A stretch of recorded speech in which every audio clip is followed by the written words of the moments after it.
Ladies and gentlemen, may I direct your attention to something quite extraordinary? You're talking to two guys from Hialeah and West Kendall and one with a Raleigh Fingers mustache, so I think you're good. Ricky Vaughn style, baby. Yeah, exactly. Yeah. Well, Who flips their bat like that in a single? I'm here A for guy that's hitting 200, bro. Listen, you paid $5 for your ticket, even if you're sitting behind home plate. Gets paid the big bucks. He knows a little better than I do. And he's very handsome. So handsome. super Great. handsome. Super handsome. Your expectations as a Marlins fan should have changed by now. All the feels, man. Like, I love Pablito so much. Lineup doesn't take what you ball. It depends on what you give up, I man. don't like that question, Danny. I don't. Why would you let me see it if I can't have it? Like, I feel like the Marlins. Jerk. Starting staff has looked so much better. All three of them. I'm looking forward to this one, guys. I believe. The Marlins have the worst run differential in the National League. Oh man, now this was the wrong choice, but I am ready to get hurt again.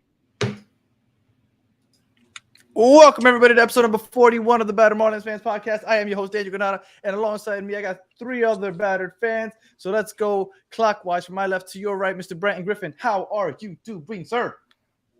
Doing good. With everything outside of baseball. Glad that the four of us are reunited. I was very worried that Spazzy was gonna meet Peter Pratt in person and be like, "Shit, I'm staying. I'm not coming back." And unfortunately, Peter lives a little too far from where Spazzy was. So, Welcome back, Spaz. How you doing, man? Taking some time off. Yeah, I took some time off, and I was telling you guys before that I thought upside down that I thought yesterday was Thursday, and I thought you guys were recording without me. So I'm glad I was wrong, and I'm glad that I'm here to talk to you guys about this awful team that we have. That's what so some pints will do to you. And last but not least, Callie, how are you doing, senor? I'm good, man. I'm tired. It's that time of the year for us educators, and my 2.5-year-old is a little terrorist, so dealing with all that. But yeah, baby, we're here. That's it. Let's do it. Now, my question to you guys. I know this might sound funny, but this is a serious question. Is there still some hope? The reason I asked this, in the first 12 games, we were 1-11. In the last 7 games, we are 3-4, and we should have, if not for a Tanner Scott meltdown, be 4-3 in our last 7 games. Is there hope? I'll start counterclockwise, just like we went around. I'll start counterclockwise. Callie, do we still have some hope that this season can be in some way salvaged? Maybe not win the division, maybe not a wild card berth, but respectable, or we can maybe dream of maybe making it to 80 wins. So I mean, the season isn't won or lost in April. I mean, there's plenty of time to turn things around. And in fact, Fangraphs has us getting not over 500, but close to it. Fangraphs, which is probably the most accurate projection system in baseball, I would say, has us finishing at 68 wins, which if you're going to tell me today with our 4-15 record that, we dance around 70 games, I think I'd be happy with that. Considering how we've been performing. So I guess, the nerds and the science and the algorithms have us, getting a little closer to 70 games, and I guess going on a couple runs here and there. So it's possible. I think it was Tommy Lasorda one time that says, no matter how good you are, you're going to lose a third of your games. No matter how bad you are, you're going to win a third of your games. Well, I've heard that also. Third. You win 60, you lose 60, guaranteed. It's what happens in the other 62. Yeah. So yeah, I mean, there's certainly time to turn it around, and who knows? Given the history of this club and given what it seems that the intentions of the front office are doing, I'm not very hopeful it'll get much better than what we're experiencing now. But if you're going to tell me on April 18th that we're going to end up with 68 wins, I think I'd take that right now. 68 wins, that's rough. Spaz, are you at all hopeful that things can get turned around, even if It's just respectable. I mean, yeah, obviously, I'm not the most optimistic person on the podcast, No, you are not. but it's also just still super early, and there are sparks of like things that maybe you can get excited about. But I said it the other day, like I can't remember the last time I was so checked out on Marlins baseball. I'm not gonna say I don't care, because I'm here with you guys and I love talking about Marlins with you guys.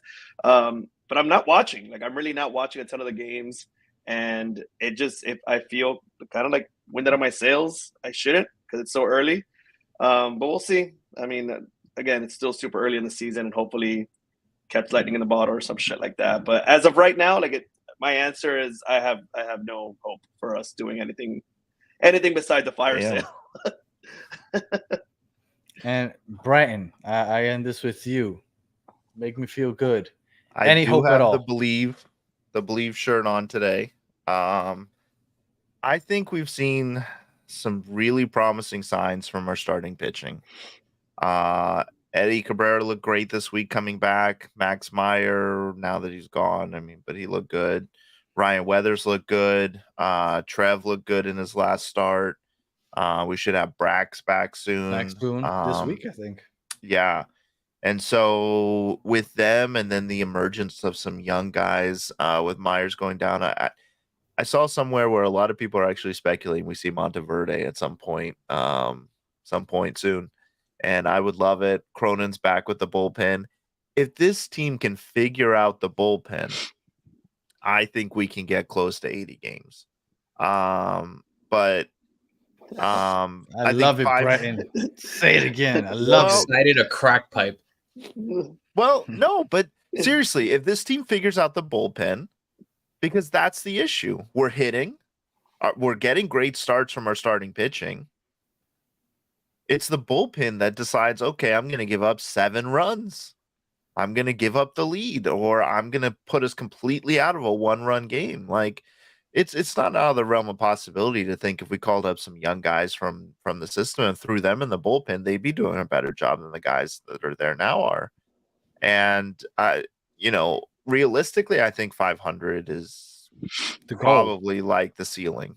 Yeah, the goal, the ceiling. Yes, I agree. Yeah, I think that's the ceiling. I don't expect us to be over 500, but I also think that there's some silver linings coming out here, and I think, I don't know. I say that now, and then we have the fire sale in July, and then I'm like, fuck it, I'm out. Well, look, and then you're like, Spaz was right. we got, and not to get ahead of myself, because we do this at the end of the show, but real quick, we got 4 against the Cubs and 3 against the Braves coming up, which won't be easy. But if we can muster it out somehow, 3 out of those 7 games, let's say we go 3-4, then we have a series against the Nationals, which aren't world beaters right now. Then we have a series against the Rockies, also not world beaters right now. And then we have a series against the A's.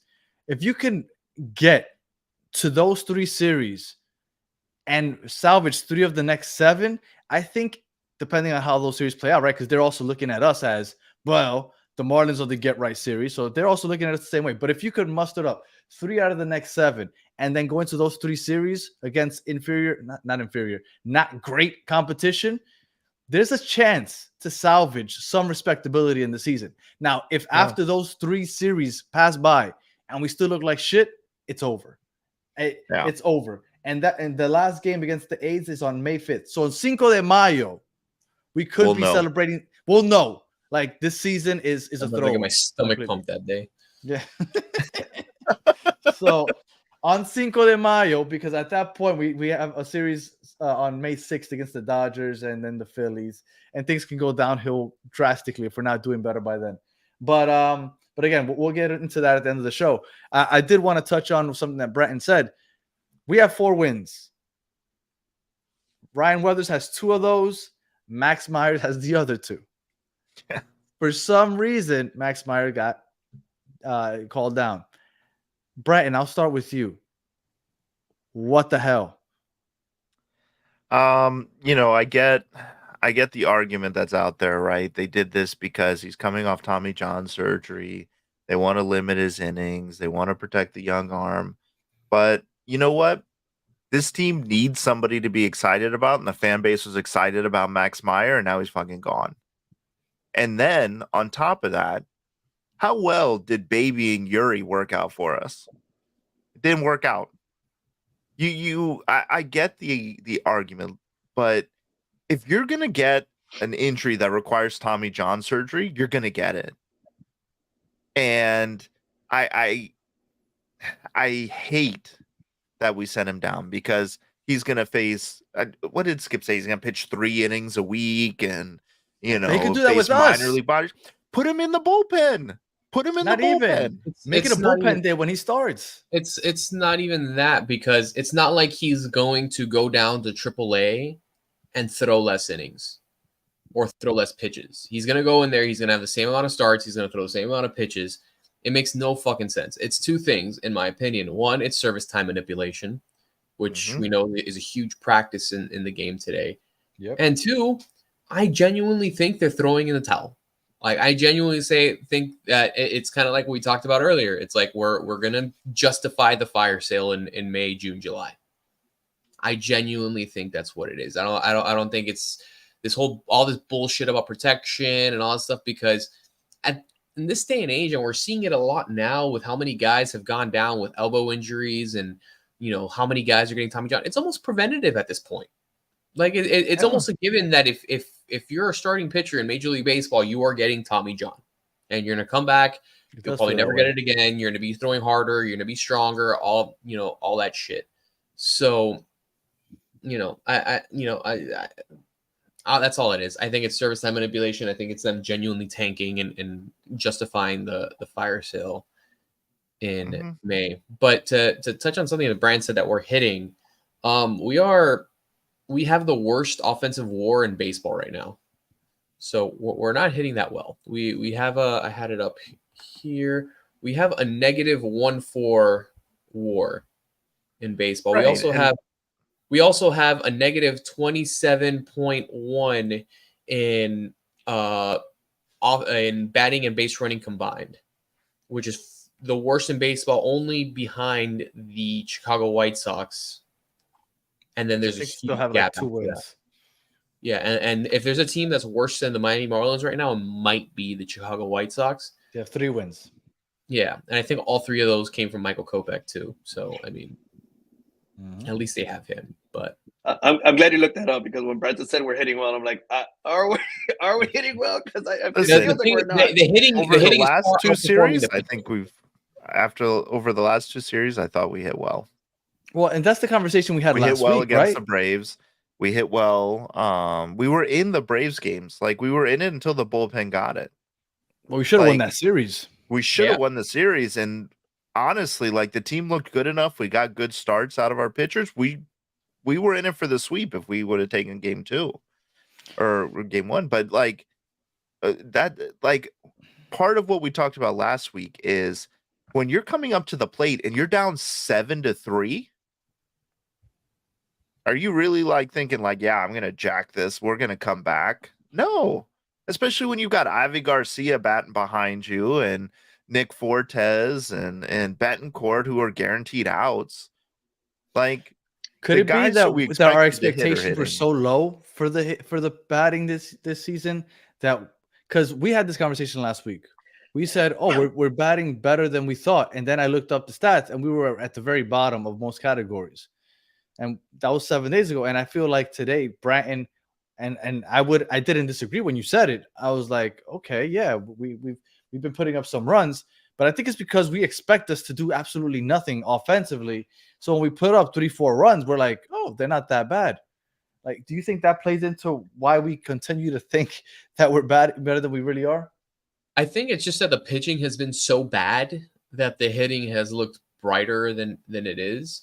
And granted, not everyone is hitting bad. I think Brian De La Cruz is having an outstanding season so far. Over the last week, he almost batted 400. Arise has rebounded. Arise is bouncing back. TA's not doing bad. After that, it gets kind of abysmal. Jazz is starting to pick it up too.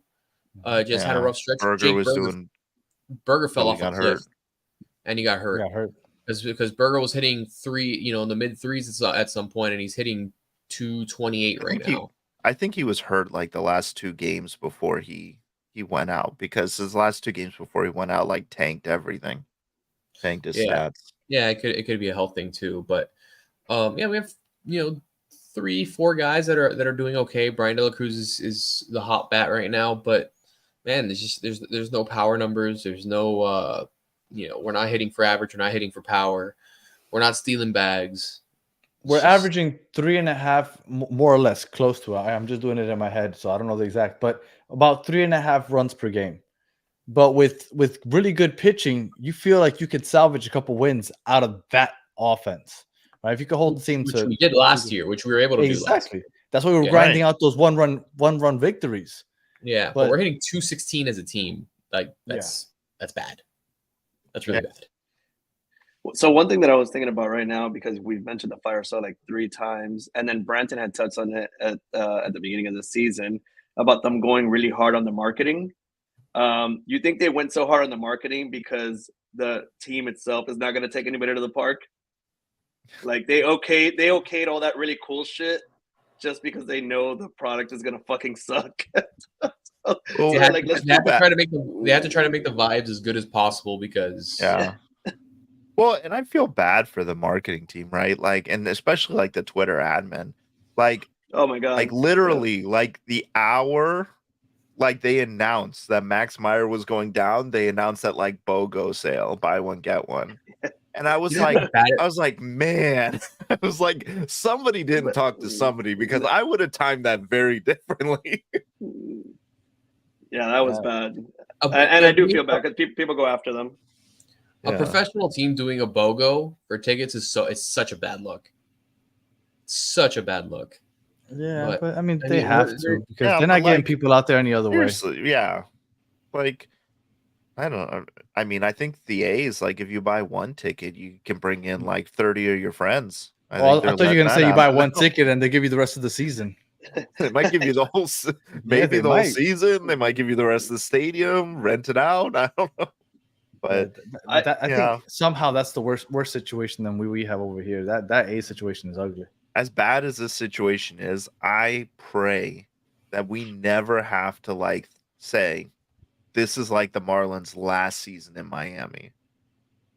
I hope we never have to like go through that and then relocate. Like what they're going through is just horrible. We have the stadium. We're not going anywhere. I'm not saying we are. I'm just saying like for a long MLB time as a to Marlins be fan, that here. was a thought. Yeah. Well, let's hope it doesn't happen, because it sucks. I feel for those people. Yeah. Well, if the Rays have managed to keep their team, I don't think the Marlins are going absolutely anywhere. And then I was looking up some statistics, and one that stood out to me just because I'm here with Callie and Branton. The only team that has walked less than the Marlins, the Baltimore Orioles.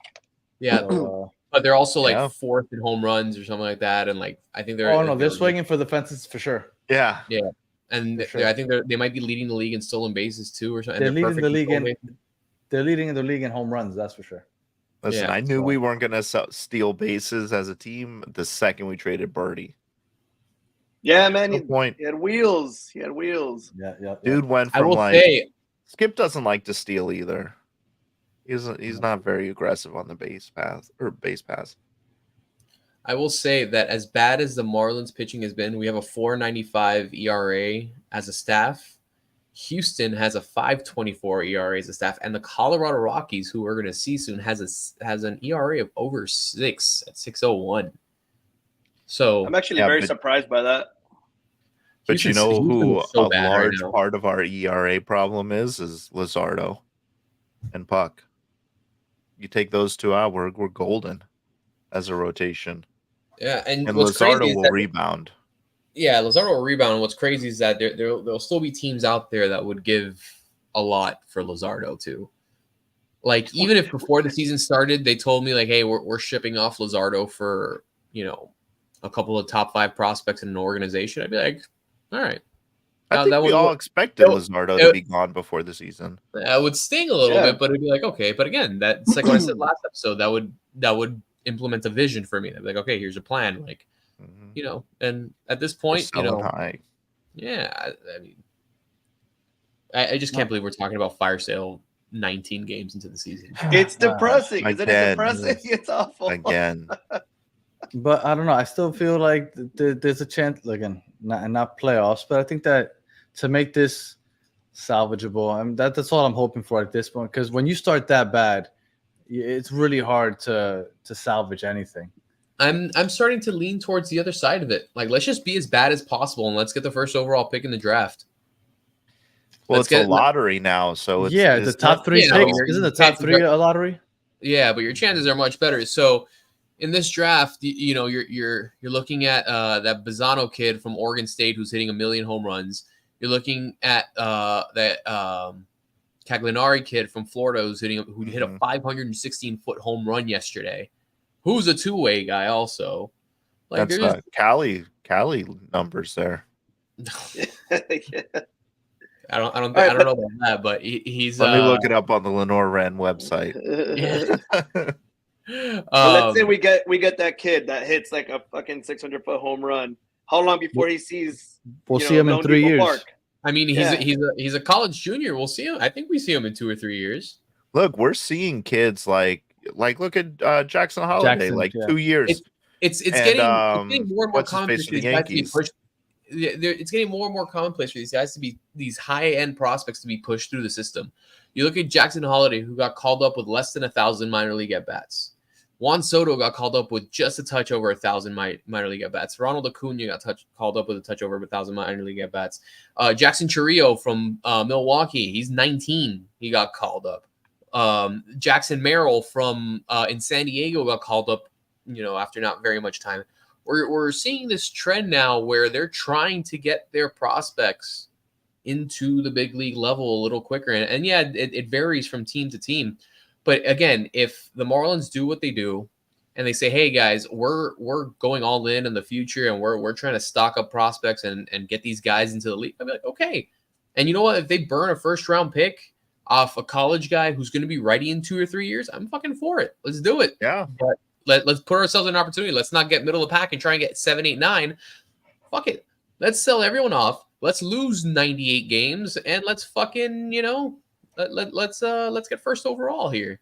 Because it's a race. But tell me now. Tell me now. Let's do this in May. Let's not do this in July. Just tell me, hey, Noble Meyer, Thomas White, they'll be ready in 3 years. That's our vision. That's our window that we're trying to stockpile prospects who will be ready, who will have some experience by then, because we think those are the guys who are going to lead our staff. Maybe a guy like Braxton Garrett is still around to anchor down at the end of the rotation, but that's our window, and I'm cool with it. And when you say it like that, we can live in a world where the Marlins 5. Well, I'm gonna say 4 because the other guys that can change quickly. But our solid 4 could be Sandy, Yuri, Noble Meyer, Thomas White. If Peter Bendix came out tonight and said, hey, guys, this is going to suck for the next 2 years, but this is the plan for year 4 of this rebuild. We're going to have a rotation with Sandy Alcantara, Yuri Perez, Noble Meyer, and Thomas White. I'd be like, all right, you know what? Let's Meyer, you throw him in there. Yeah, Max Meyer. The 5 you can, Max Meyer, Eddie Cabrera, Braxton Garrett, whoever the fuck. You can tell me hey guys, we're gonna prepare for this scenario here. We're gonna set it up because this is what we want. I'd bite the bullet. I'd be like, hey, I'm gonna suck it up for the next 2 years. I will gladly. Okay, you're gonna trade off Berger. You're gonna trade off Arise. You're gonna trade off all these guys. Keep some of the younger guys. So maybe you keep around a Jazz or even even a Berger since he's under team control.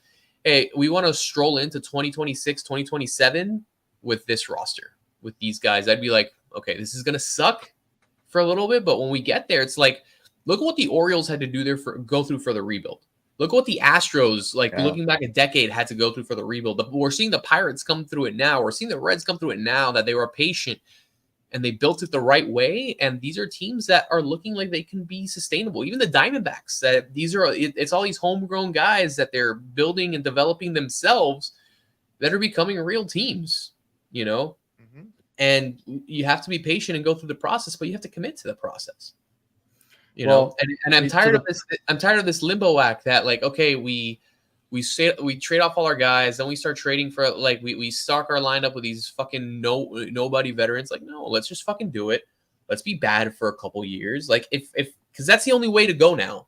Like we're not building off of this. We're not building around this anymore. We're beyond that at this point, right? Because Arise isn't getting any younger, and he's not gaining any more value. Jose's getting any younger, or gaining any more value. Just fucking start selling him off. Fuck it. Like, for what? What we're going to do? We're going to keep him around so we can win 65, 70 games a year for the next 3 years, and then we just rinse and repeat? Well, that's what I was about to tell you, is that if you start getting into the 70 win range, you can kiss the bye-bye to the first top 3 picks. Last year, the worst 4 records, the Athletics had the worst 50 wins, 50 and 112. Then second worst were the Royals with 56 wins. Then it was the Rockies with 59 wins, and the White Sox with 61 wins. If you go over 60, you can kiss that top pick for sure, and probably a top 3 pick, because generally we're those worst teams are usually in the 50s or 60s. So by May 5th, we should know, like we were saying. I don't think we're gonna have to worry about it. I think we're gonna be a lock for those picks. Because you know I think what, we can try and we'll still be a lock. Like I feel like I feel like, and I think I texted to you guys in the morning when we heard that Eddie Cabrera was coming up, and I said, you know what, the nerd is gonna send Meyer down. I feel it, and sure as shit, Yes, right. Did You it. did call it. Yep. When Brax comes up, we're gonna DFA Ryan Weathers, and we're gonna leave Puck at the number 5. I don't know why. Because Weathers has been great, but I feel it coming. I feel like that's going to be the move. You know what? I feel it. like if you are right on this, I think that there is a lock on they're throwing away the season. Yeah. Because they said, okay, these 2 guys are the 2 guys that have won us our 4 games. You both got to go. Yeah. Like, we're not playing this winning shit. Like, stop winning games. If you win a game, you're getting called down. Yeah. That's so fucked up. We've won 4 games. And those are 2 winners. Mel is calling Ryan Weathers into his office and saying, listen, all that hard work we put in the spring, I need you to forget it. I need you to go back to last season's Ryan Weathers. Imagine getting fired for doing your job very well. That sucks, man. It's like, that's big. Like, what kind of message does that send to our young prospects? Like, Max Meyer pitched lights out to be here, to do this. Like, he fought for this opportunity and he killed it. And then we said, yeah, you did really good, but go home. Go back to Jacksonville. That sucks. Yeah, well, but we want to develop people. Yeah. Well, Bendix is just going to keep giving like word salad responses, because even that interview, he did that interview with Mish. Yeah, I didn't read it because I don't have a Miami Herald subscription. It's pretty much like Mish asked like very awesome questions, and he just fucking danced around them. Very like, whatever, using a lot of words and didn't say anything basically. So like, I hate that nerd. I don't know. I'm not very impressed with him, but if I saw him in public, I might yell something at him. So you remember when you guys laughed at me when I brought up on the first episode of the season, I said, will we look back and say Bruce Sherman and Peter Bendix were worse than Loria and Samson? No. We won't find out for another couple of years. I think it's unfair. It's unfair at this point. We have to see if the rebuild works. Yeah. Spaz, you're telling me you're ready to yell at Bendix. Did you feel like that was Samson year 1? I did yell at Samson. Year 1? No, year 1. No. I don't. Not year 1. I don't think so. Just because I think, with like, I think in terms of spending, in terms of roster build and stuff so far, yeah, like sure, they're definitely more parallel than not. What's always gonna separate Sherman from Loria is like just the boneheaded trades. Like I don't think we'll see trades that bad ever again. Like there's no way, like especially with all the data and development, like player development people that we have now, and that just the game is focused around. I don't think we'll see like a Miguel Cabrera and Dontrell Willis traded for Mike Rebello, Burke Baden-Hop, Andrew Miller, and some Muerto there. And also the Sherman has the benefit of never having to deal with the stadium thing, and That's fair. how sour that stayed, what a sour taste that left in people's mouths. So I think just from like a morally and ethical standpoint, I don't think they'll ever be as bad. I mean, there's plenty of time for them to prove me wrong, but I think it'd be really hard to do that. And then like I just can't envision them trading like, let's say like Jake Berger for, you know, 4 guys. Luzardo and Arise for like a bag of chips. Like imagine trading like Luzardo and Arise for and that's that, you know, like sure, I think there's more of a you know, like Dontrell Willis was a rookie of the year, you know, Cy Young candidate and all that stuff with us, you know, but Miguel Cabrera being a generational player, and I think with us, like, you know, we don't have a Miguel Cabrera right now. So I'll say like, let's say it's trading, you know, it's trading Yuri and you know, I'd say like Yuri and Jazz for a bunch of no names that never really do anything outside of a reliever, like that has a couple okay years with us. Like I don't think we'll see anything that bad again. I don't think it's actually possible. And that's just that the Miguel Cabrera trade was so bad that we forget how bad like the Christian Yelich trade was. Like it was all centered around Lewis Brinson and Isan Diaz being the future of this club, and neither one of them are playing baseball, Major League Baseball right now. Lewis Brinson is playing in Korea or in Japan or Korea, and Isan Diaz is playing independent ball. He's not playing affiliated baseball right now. You know. Hey, listen, but we all enjoyed Brent's sanity while it lasted. So yeah, and like the JT Real Muto trade where we traded him again. Hey, do not talk about Spazzy's boy. No, I'm just saying comparatively, like the Miguel Cabrera trade was so bad that we look at all the only one that worked out was Ozuna. What was Jazz? I'd say. I mean, you know, Gallon for Gallon. Yeah, but you know, we also got Jazz, like, and Jazz is the closest to like a win-win. Yeah, like there's no such thing as a win-win. There's always going to be, but Jazz is a big league player. That's the face of this franchise. And then Ozuna to the Cardinals, where we got back Sandy. Mm-hmm. Those are the 2 that worked out. But there's a laundry list of others that have just disappeared into the wind. No, so, I agree. And that was a great point because like it's going to happen again. There has been some really bad trades. And this is going to be the year where those things are a possibility, because if there is a fire sale, we might give up Arias for absolutely nothing, or Luzardo. If Luzardo or doesn't Jazz, turn it around, don't be surprised if we give up on Jazz. I think no one's safe right now. I'm genuinely of the belief that no one is safe. Sandy, I think is safe. Yuri and Sandy. That's the thing. I don't think Sandy and Yuri are safe either. I mean, I want to believe that those are 2 guys you build around, but I mean, if they're really hitting the reset button and starting back at square one, like it's not out of the realm of possibility. But you know, I just like, if you're the thing is like initially it's going to feel like we trade those guys for nobodies. But if those are guys that are like, okay, they're highly ranked in this system, and you know the number support that they're going to be like, you know, they're going to be great. Like the John Birdie trade, for example, we traded him for John Cruz, whose power numbers project really well. I can live with that trade. I love Birdie. I miss him dearly, but I can live with that. Like if we can get consistently with the Yankees either. We can trade for 18, 19, 20-year-olds that, you know, they're on the doorstep. If we can trade with, you know, a team with a deep farm system, like if we can trade with a Dodgers, with an Orioles, with an Astros that have guys in the farm ready to go that can start on a lot of teams, I'm okay with that. Yeah. And I'm okay with giving those guys, I'm okay with making those trades and maybe giving them a cup of coffee before they're really truly ready. And it's like, okay, yeah, we're going to win 65 games for the next 2 years. But by the time these guys develop and they're ready to go, I can live with that. Well, I think that it's necessary at this point, because when you're this bad and then you look at the rankings of the farm systems, we are next to last as far as power rankings for like we have nobody in the farm system. We got nothing going on down there.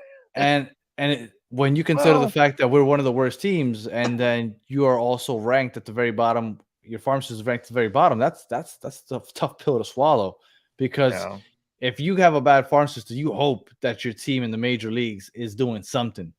So Yeah. And the benefit I'll give our farm system is that while it's bad top to bottom, it's very top heavy. We have Yeah, some I was very gonna say Jacksonville is playing awesome baseball right now. Like I watch them instead of the Marlins. yeah, like I mean, and we have the Noble Myers, the Thomas Whites that are exciting. That we're like, okay, like these guys are the future. And then you have like But that's all Bradenberg, that's below yeah, you have AAA right now. yeah, and you have Bradenberg, you have Cruz, you have a couple guys there that can swing it that we can reasonably get excited about. It's just a matter of, now we need to set this team up so that those guys have a path to come up and perform.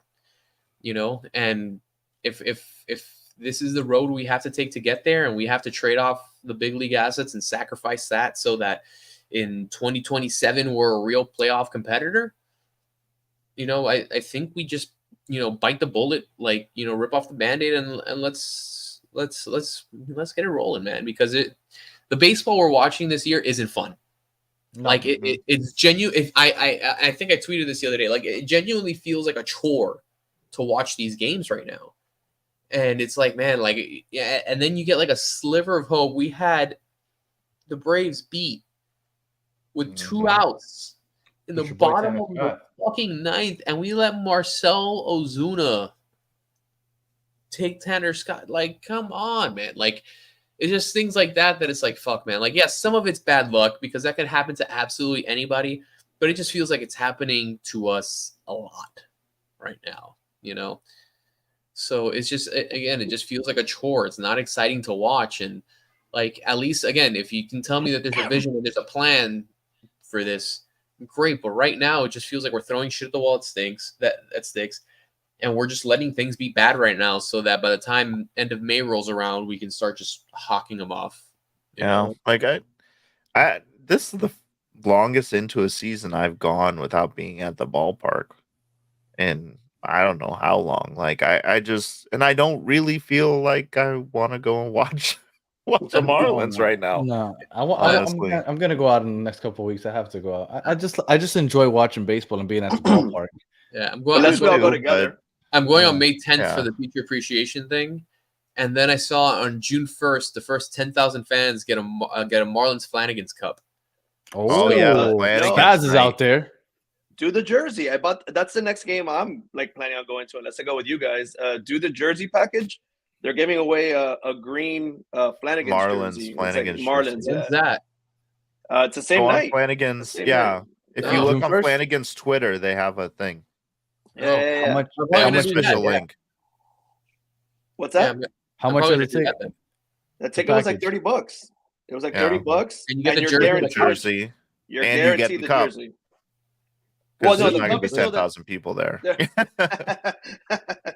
The that's marketing really team's the still only. going. Yep. That's the next game that like I'm even thinking of going to, and I don't Yeah. like unless you guys are like, let's meet up. I don't really care. Like I'm Because not we tried to gonna meet up, Yeah. but go we couldn't bring ourselves to do it. there. Yeah. All right. So we've hit that point of the show where we talk about how miserable we're going to be over the next week watching Marlins baseball. We got 7 games coming up. 4 against the Cubs. We're going to have that doubleheader on Saturday because the game got postponed today due to rain. And then we have 3 against the Braves. And we're in Chicago and then in Atlanta. So on the road, how are we feeling about the next 7? I'll start. I say we take 1 from the Cubs, 1 from the Braves. We end up 2-5 in the next 7. And even though I feel like if we could go 3-4, we might ruin our draft positioning because I think then we have a shot to make this respectable season. But I say 2-5 in the next 7. Callie, what do you think? Let me see. The Cubs are averaging over 5 runs a game. Yeah, I don't feel great about a Friday 2:20 in Wrigley Field. I think we take 1 of the doubleheader on Sunday.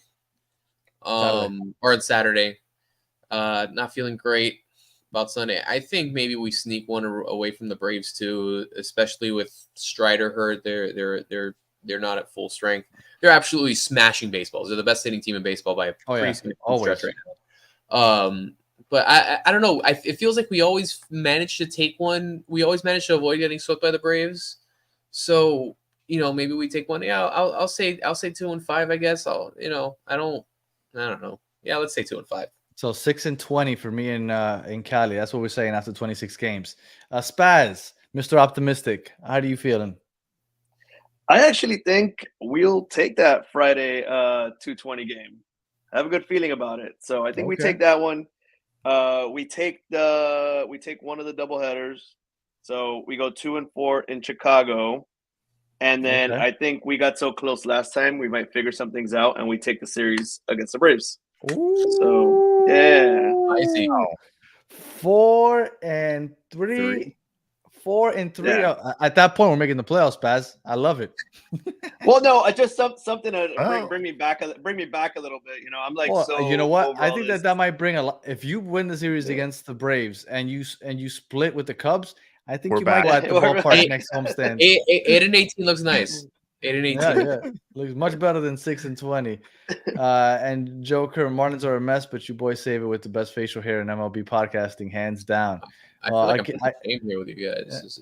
No, you got to give it to Spaz and Brenton. They're holding strong right there. Brenton, prediction. I don't know. I'm nervous about the Cubs series because all our pitchers are TBD.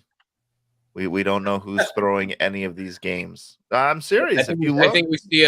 Skip announced. He said Eddie will pitch. Eddie will pitch at some point in this series, and I think tomorrow he said Puck is going, and that's all we know. We don't know who else is going. Oh, so I think man, maybe that means Brax will be back. I don't know. Brax is gonna.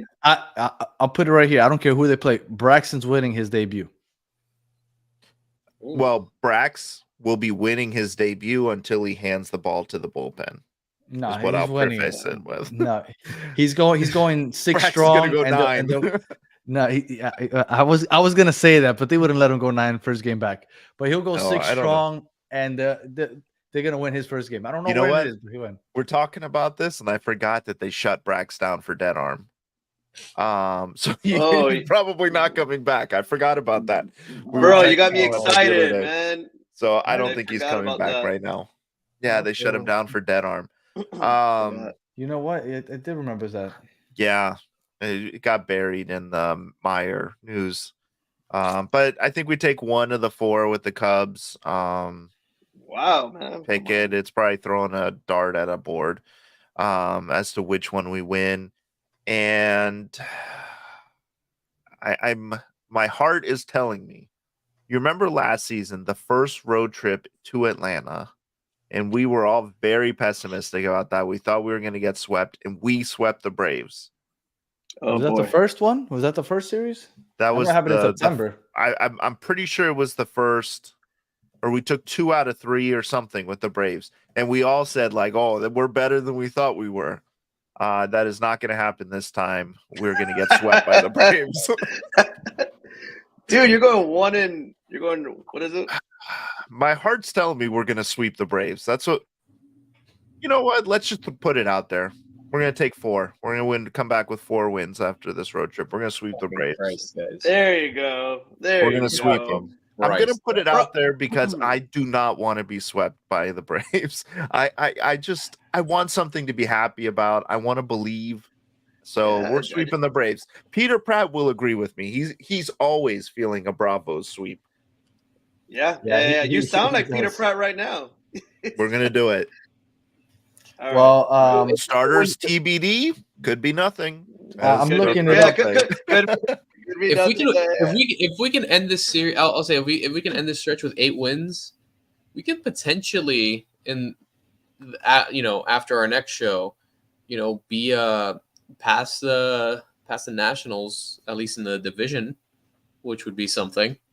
And then we're going head to head with them. So Washington, watch out, we're coming for you. Brighton, I was looking it up. So our first series against the Braves last year at Atlanta, we lost the first 3. We salvaged the 4th game. God, what am I remembering? And then we hosted them, and then we lost those 3.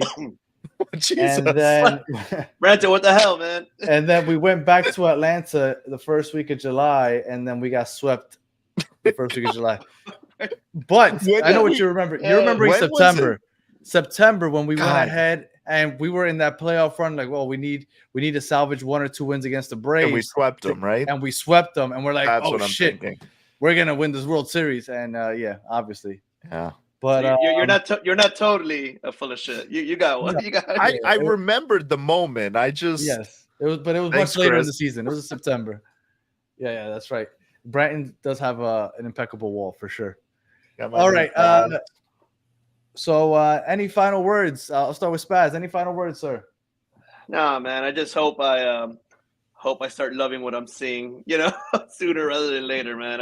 It bums me out. I love baseball. Marlins have always been my favorite team, and I just want to get into it again. I want something to be happy about, and there's just not a lot of happiness going on right now. So Well, we'll you know see. what? Look, let's just go out there, get some croquetas, drink a beer, and just chill in the center field. Like we'll make it fun. We'll make it an experience. Yeah, we'll do it. We'll do it. Yeah. Callie, any final words? Again, I mean, Fangraphs has us getting significantly better from what we're doing. So just keep, I mean, I don't want to say hold the rope or have hope or anything like that. But I mean, as bad as we've been playing, the tide, I'll end on a positive note. The tide could shift, and we could go on a run, and we could Ruin our draft stock. Yeah, we can ruin our draft stock, or piss off Peter Bendix, and you can trade, Luis Horizon for a bucket of popcorn and a vending machine for the locker room or something. But yeah, it's not. Again, the season's not made or won or lost in April. It feels like it. It feels like the world's crashing down right now. Things could turn around. I'm not confident they will, but crazier things have happened. So. Bratton, any final words? Just let's believe that we can turn this around. If we can't turn it around, Bruce, if you're listening, the best way to win us back is to tell us what the plan is, or you can not tell us what the plan is and announce you're going to bring the teal uniforms back for next season, and we're all in. So I like that. I like that. All right. Whichever one you want to go with, we're fine with. But you got to pick one. This losing in black and white, and no, we got to get rid of it. Get out, clean house, fire sale. Let's fire the uniform supplier. Let's bring back the teal. And I'm gonna leave you guys with this. 2017 is when the Astros really started coming on. 2013. In their first 40 games, they went 14-36. 4 years later, I don't want to call it a dynasty, but they definitely built an era of Astros baseball that they're proud of. Took 4 years. Actually 3 years, because in 2016 they went in that. So through 40 games, 14-36. That's probably the worst start in MLB history by any team. And let's see how we do. First 40 games, we only have 14. That'll put us right around episode 300. One will be good. So that's a whole lot of that. going through the mud. All right. Yeah. That's something like that. All right. Well, if you are listening on audio, we appreciate you listening. Oh, and by the way, yes, C's. At least they could. I miss it. You know what? I miss it so much. I don't know why they didn't bring it back. Like, if you're not gonna bring it back permanently, leave it as a Friday thing. So to make us want to go out there on Fridays. I'm holding out hope that it was the test balloon and that they're going to bring them back permanently. Go back to the old look. I'm telling you, I'm of the firm belief that, and I said this a million times last year, that it was a soft launch for a rebrand to come. Like how the Padres did it, how the Blue Jays did it, how the Astros did it, that they kind of reverted back to that old color scheme that everyone loved. I think we're going to do the same thing. I'm sure there's some sort of contractual thing that we have to keep these uniforms for X amount of years. There is, and it ends this year. At the end of this 4 or season. 5 years. Bring back that black and teal, baby. Bring it back. I don't know if you guys follow Marlins Historian. I know he's been on the show, but for the listeners, but Marlins Historian has the kind of a meshing of the new branding with the black and teal. I think that'd be a happy medium that I can live with. But yeah. He replaces the F with an M sometimes, or just leaves the fish. Just leave the fish. I think just leave the marlin. I think it looks nice. Yeah, how the Orioles have the bird. Like know, that. or like that. Just Like do it that. like That's that. perfect. That's perfect. That's it. And I know people on here don't care about the Jets, but just so you know, they tested out the Jets throwback last year, just threw it back like a gimmick 1 or 2 games, and the response was so positive that all 3 jerseys went back to the old school Jets for this upcoming season. So teams do it all the time in all different sports. They test it out, they see the response, and they completely change it up once that period that they're obligated to keep a certain color scheme or jersey is up. So yeah, I think the maybe that's Dolphins need coming. to do the same thing, but I'm not going to get into that conversation here. But the 80s Dolphins jersey is nothing like it. That's, to me, that's the best throwback in football. Mhm. Yeah. All right. That's So right. if you are listening on audio, as much as I hate them, as you are listening on audio, we appreciate you listening all the way to the end. Please leave us 5 stars, comment, review, all that other good stuff. If you are watching on YouTube, thank you for watching all the way to the end. Please like, subscribe, share, tell your friends. And for those of you that joined us in the chat, we appreciate you taking the time to join us. We'll be back next week. Hopefully, we are celebrating 8 and 18. That's something to celebrate, I think. So hopefully, we get at least that, and we avoid. No, I don't want to avoid it. 14 and 36 is the new goal, if that's what gets us to where we want to go in 4 years. But regardless, we'll be back here. So until the next one, have a good one.